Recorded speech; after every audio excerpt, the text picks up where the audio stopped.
Yep, sure. I got lost in thought for a moment. Don't you mind it, mademoiselle? She looked at me oddly, with surprise and some kind of offense in her eyes. Oh, I'm so mad at you. Pioneers should respect the elders. Olga said strictly. Of course you should, no one argues that. I blabbered, not realizing what was wrong. Shouldn't you also? She stared at me. Under such a gaze, even mithril forged by the best dwarf masters from the deepest dungeons would melt. Okay. Should I what? What's up, Tut? Nuisance and lack of understanding made me talk a little louder. You must address adults appropriately. Of course, there are a lot of strange things here, but this girl is just a couple years older than me, or maybe even younger. But I decided not to argue. While just a few moments ago, I would never call her an adult. I have to admit that she was also given a strong character. And in any case, I wasn't in a position to argue. As you say, ma'am, I mumbled. That's way better. This is how a decent pioneer should conduct oneself. And now it's time to sleep. Honestly speaking, I wasn't going to become neither decent nor indecent pioneer. Just yesterday, I wasn't going to become a pioneer at all. But what choice do I have now? No desire will put you down with fire. This is the motto Olga was probably going to use.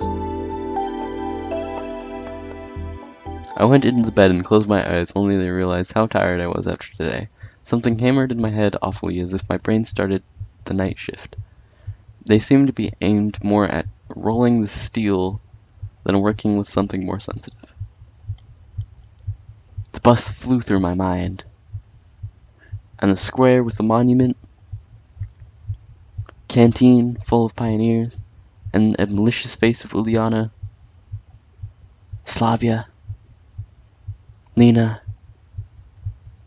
and even recalling Elisa hadn't given me much of a negative feeling.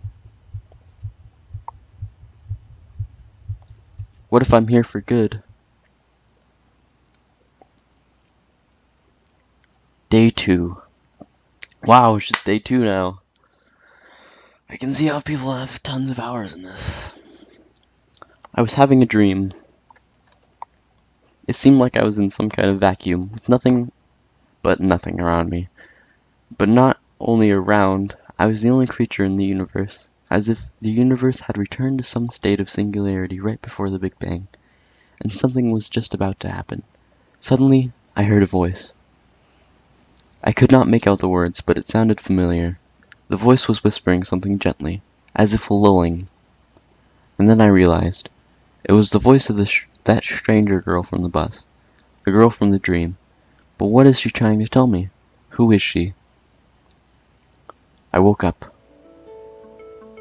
Bright sunlight was hitting my eyes. It was almost noon. After stretching lazily on the bed and yawning, I started to recall the previous day. In a few seconds, all its events passed before my eyes. The bus, the camp, the local inhabitant. No, that was just wrong. Not this whole situation, not me being here. It was wrong by default. My attitude towards what was happening was wrong. Because yesterday I fell asleep here just like that, and before it, I chatted nicely with the local pioneers. I even managed to come up with jokes. How could I be like that in such a situation? I should be frightened, startled by every little rustling, should avoid contact with all the potentially hostile creatures. The last day's events were getting hazy, like I had a hangover. This really feels like a morning after a heavy drinking party. The yesterday's natural, flawless, absolutely normal conduct becomes a nightmare in the morning, a grotesque illustration to the divine comedy. Yes, it's just like that, and I can't change the past now. Then again, I had probably assessed the situation and was acting accordingly. I glanced around, trying to figure out if I had not been thrown somewhere else, but Olga's cabin looked the same as yesterday. Everything seemed to be in place except for a set of pioneer uniform which was hanging from the bedhead. I fumbled with it in distrust and tried it afterwards. Anyway, this is better than walking around in winter clothes. Wish I could see myself. I bet I look like a clown, and for that I needed a mirror, at least a tiny one. And it was finally found on the wardrobe drawer door. Holy! I was looking at the newfound pioneer and jumped away in surprise. I have purple hair, and I don't have eyes. I'm recording a YouTube video. Okay, that was my dad. There was some teenager on the other side of the mirror. He resembled me, but he wasn't me. Where did the weak stubble go? Where were the bags under my eyes? The slouch? That deathly fatigue in my face? It seemed that I had not been thrown back in time, or into a parallel reality, but instead simply changed bodies with someone else. Right, that's real simple. Such things happen every day! I take a closer look at the stranger and only realize that it was actually me. It just wasn't today's me, maybe the one from between school and university years. Well, at least that's something.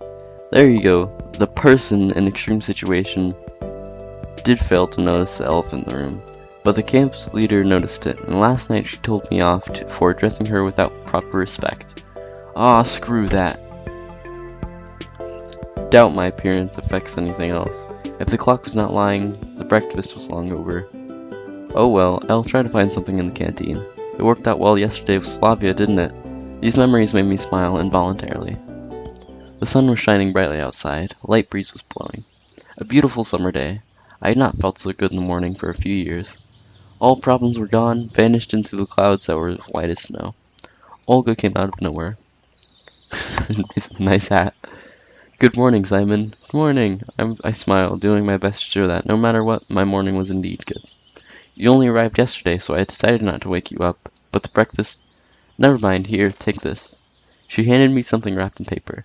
Judging by the oily stains, there had to be sandwiches inside. Oh, thank you. Now go wash yourself. I was about to leave. Wait a second.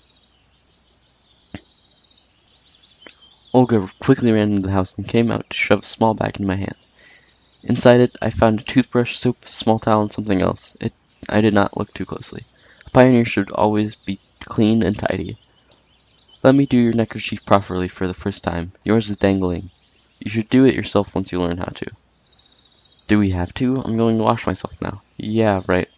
It could hook onto the tap and strangle me. Fine, later then. And don't forget about the lineup. Pencils, paper, drawer lines, drawing lines. You don't forget such things. What lineup? What do you mean, what lineup? She frowned. It's Monday today. Weird, my approximations were telling me it's Sunday. Then again, a shift in the day of the week is not the worst thing. Usually we have lineups early in the morning, before breakfast, but it's Monday today, so we're having it at 12 o'clock. Don't be late. Alright, but where? At the square, where else? There were no reasons to argue. I headed to the bathing place. I knew I could forget about separate showers and toilets, but at the sight of this malfunctioning, decaying socialism, funny turtle with a tin shell, paw taps, and ceramic belly, I felt sick. I was not a squeamish person, but nevertheless standing there, I realized that there was some minimal level of habitual comfort, which I found troublesome to do without. It's often like that when you lose things that I thought were ordinary and common, you suddenly understand just how essential they were. Ah, screw this, as if I had any choice. The water was ice cold. While washing my hands was not an issue, washing my face and mouth became a big problem. There was no toothpaste in the bag, which Olga gave me. I could brush my teeth without it, but there was a small round box wrapped in a towel. Tooth powder. Cute, 1 point for being somewhere in the past. I washed myself quickly, also due to the ice cold water. Someone was coming quickly, or more like running towards me. I turned around. It was Slavia, dressed in a tracksuit. This girl would probably look good in anything, pioneer uniform, bikini, and probably even a spacesuit. Hi there. Ohio. I mean, wazoo. Good morning, yeah. Oh yeah, real smooth. Why didn't you come for breakfast? I overslept. I said it as if I was proud about it, but Olga gave me some sandwiches. Oh, great then, don't forget about the lineup. Yeah, sure. As if I could forget. Right, I gotta run. Enjoy yourself. She waved me goodbye and disappeared beyond the path turn. Looks like a couple of minutes till the lineup. I should quickly pass by my home to drop my washing bag and eat sandwiches, then head to the square. I swung open the door to the camp leader's cabin and rushed inside as if jumping into the last car of a departing train. Oh, I've been recording for a while. I'm gonna try to save this. Oh. It didn't turn out to be the best idea because inside I found Olga. Who is changing? Frozen on the spot, trying not to breathe. Finally, the camp leader noticed me. Simon! I looked away immediately. Heard about knocking out, get out. Yeah, that was real clumsy. How do I save? Save game! Empty slot. Save game. Boom. Okay, yeah, guys. For now, this will be all for this recording session. If you like this, post in the comments. I can do more of it. Cause, I guess I'd be interested in doing more of it.